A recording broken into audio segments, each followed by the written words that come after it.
देवदिवाळी हा एक हिंदू सण आहे, ज्याला देव दीपावली किंवा देवदिवाळी, थोरली दिवाळी असे म्हणतात, कारण या दिवशी देवतांची दिवाळी असते असे म्हटले जाते. तसेच या दिवशी देवता पृथ्वीवरती दिवाळीसाठी येतात असेही म्हटले जाते. हा सण भगवान शिवाने त्रिपुरासूर राक्षसाचा वध केल्याच्या विजयाचे प्रतीक आहे. उत्तर भारतात, विशेषतः वाराणसीमध्ये गंगा नदीच्या घाटांवर दिवे लावून हा उत्सव साजरा केला जातो.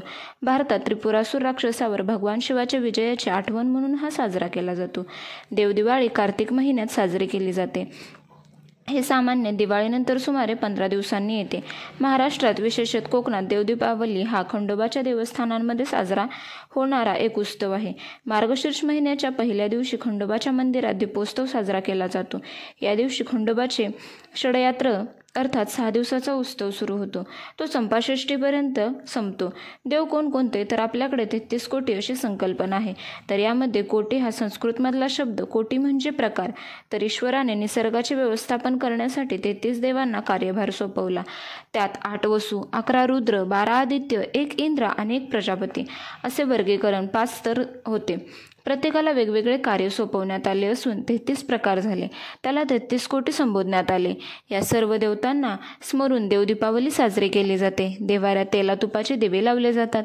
कार्तिक अमावस्येच्या दुसऱ्या दिवशी ही म्हणजे पंचांगांमध्ये 19 नोव्हेंबरला सकाळी 9:43 ही अमावस्या सुरू होत आहे, तर 20 नोव्हेंबरला गुरुवारी दुपारी 12:16 समाप्त होत आहे.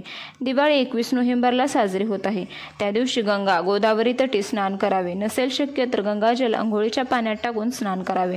स्नान करताना ओम नमः शिवाय किंवा गंगेच यमुनेचैव गोदावरी सरस्वती नर्मदे सिंधू कावेरी जलेस्मिन सन्निधी कुरु हा मंत्र म्हणावा. देवपूजा करावी. कोकणात वडे, घारगे, आंबोळी यांचा नैवेद्य दाखवला जातो. या दिवशी दीपदान आवर्जून करावे. या दिवशी 11, 21, 51, 108 दिवे लावावे. आपापल्या परंपरेनुसार ही देवदीपावली साजरी करावी. या दिवशी घरात उपाय काय करावे, तर या दिवशी 11 कवड्यांना हळद कुंकू लावून पैशाच्या ठिकाणी ठेवावे. म्हणजे तुम्ही कपाट, पेटी, वॉलेट कुठेही ठेवू शकता. पैशाला स्थिरता येते.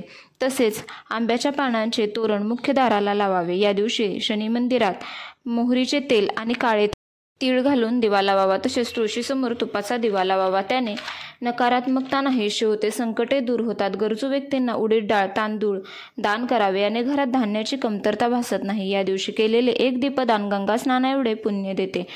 तर यामुळे सुख समृद्धी येते. या दिवशी मांसाहार, कांदा, लसूण, तामसी पदार्थ टाळावे. क्रोध, मत्सर करू नये. केस, नखे, दाढी करणे या दिवशी टाळावे. हे वर्ज्य आहे. तुमच्या परंपरेनुसार देवदीपावली अवश्य साजरी करा. आपल्या प्रथा परंपरेनुसार करा. तुमच्यावर सदैव देवतांची कृपा असू दे.